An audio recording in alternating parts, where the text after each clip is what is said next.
रमन की गिरफ्तारी हुई है। राज्य सरकार के इस कार्य को कैसे देखते हैं कि मोदी में जुलूस निकालने के कारण उन्हें पटना से जाकर गिरफ्तार करना पड़ता है? राज्य सरकार की पुलिस को कैसे देखते हैं? देखिए, ये तुष्टीकरण का राजनीति है। इस देश में कोई भी रोड हो, कोई भी सड़क हो, वहां से कोई भी जुलूस का आना जाना बैंड नहीं है। ये मोदी का इशू बहुत दिन से चल रहा था। सरकार का दायित्व बनता था कि जिन लोगों ने भी इसको रोका है उस रोड को उससे फ्री कराए। कोई भी आदमी कहीं से जा सकता है, आ सकता है। इसी रोड पर पूरे भारतवर्ष में कहीं पर भी रोक नहीं है।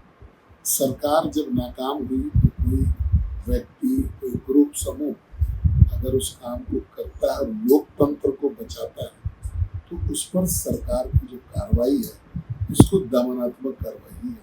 दमन ही बोलेंगे इसको। लेकिन ठीक है, आज हम जेल में हैं। हम लोग प्रयास करेंगे कि सबसे पहले कि वो बाहर निकले। आपके माध्यम से जो एक चीज़ हम आपको लोगों को बताना चाहेंगे, जिला प्रशासन को बताना चाहेंगे, आपको भी बताना चाहेंगे कि अमन कुमार अपराधी नहीं है। जेल गया है तो उसको ऐसा नहीं समझ लीजिए कि कोई अपराध करके जेल गया। धर्म प्रचारक है, अत्याचार के खिलाफ लड़ते हुए जेल गया है और जेल से जब निकलेगा तो भी उसकी उतनी ही सराहना की जाएगी एक सर्कल में जो आज हो रहा है। सर, ये चुनाव के बाद ही उनको क्यों जेल भेजा गया? देखिए, ये बात तो आपको जिला प्रशासन से पूछना चाहिए। टाइमिंग के विषय में केस उन पर रजिस्टर किया गया था। ये केस पूर्णतः गलत है। ये हम जरूर आपको कमेंट कर सकते हैं कि केस गलत है। केस करने का कोई औचित्य नहीं बनता था। जुलूस शांतिप्रिय ढंग से पास कर गया था। जुलूस में वापस लौटने के क्रम में प्रशासन के द्वारा बाधा करने पर ये जो सिचुएशन है ये उत्पन्न हुआ। ये दोनों समुदाय में से किसी ने सिचुएशन को क्रिएट नहीं किया। जुलूस गुजर गया।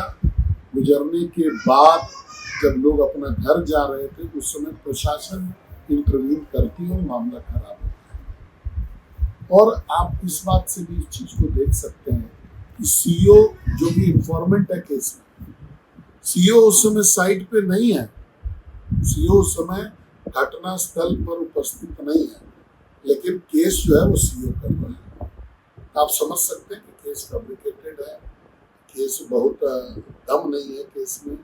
लेकिन अब जिस प्रकार की सरकार इस राज्य में है उससे हम लोग यही उम्मीद कर सकते हैं कि वो जातिगत तरीके से तुष्टीकरण करेगी, एक वर्ग विशेष को फायदा पहुंचाने का, उनके इशारे पे काम करने का काम करेगी।